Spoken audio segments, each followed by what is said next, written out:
Donc l'organisme a besoin d'énergie pour bouger, vivre, respirer. Et dans la nature, on trouve de l'énergie sous 3 formes. Alors la première, c'est le sucre, donc les glucides. On retrouve aussi les protéines et les lipides, donc les graisses. Les graisses sont indispensables. Déjà, elles apportent de l'énergie à l'organisme, mais elles interviennent aussi dans la structure des membranes cellulaires. Elles interviennent dans la synthétisation des hormones, également au niveau de l'élasticité de la peau, les fonctions nerveuses. Donc, les graisses, il faut en manger à tous les repas. Donc, on distingue 3 sortes de lipides qu'on appelle acides gras en nutrition. Donc, il y a les acides gras saturés, les acides gras polyinsaturés et les acides gras monoinsaturés. Alors la première classe, qui est les acides gras saturés, c'est celle qui a le moins d'intérêt pour notre corps.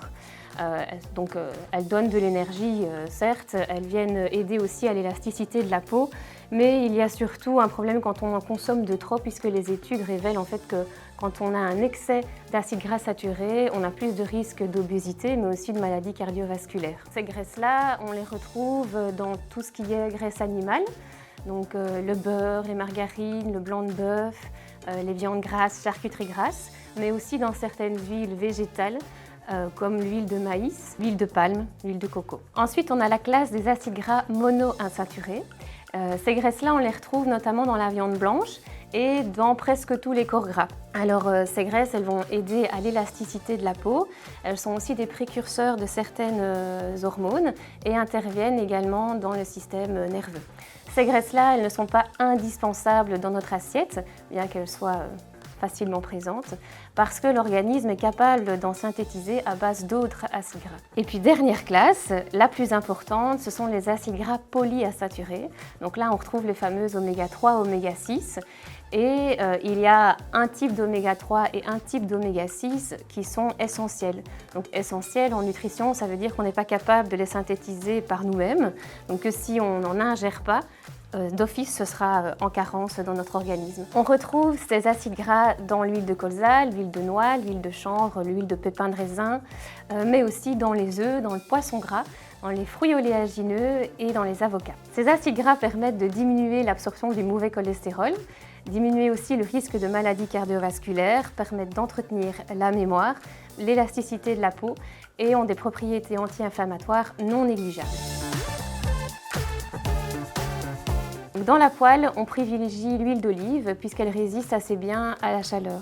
Par contre, le beurre est toxique au-dessus de 120 degrés. Dans la poêle, automatiquement, cette température est dépassée. Donc, il peut convenir pour les cuissons au four, mais à basse température, ou alors à faire fondre sur la viande éventuellement. Donc, pour les fritures, on va privilégier l'huile d'arachide, l'huile de tournesol par exemple, puisque ce sont des huiles qui résistent assez bien aux hautes températures. Par contre, le blanc de bœuf, bien qu'il soit bon, est hyper riche en cholestérol, donc on préfère l'éviter au maximum. D'ailleurs, le cholestérol, il faut savoir qu'on ne le retrouve que dans les produits d'origine animale. Pour les assaisonnements, les vinaigrettes et les mayonnaises, on va choisir des huiles qui sont riches en oméga 3, comme l'huile de colza, l'huile de noix, l'huile de pépins de raisin.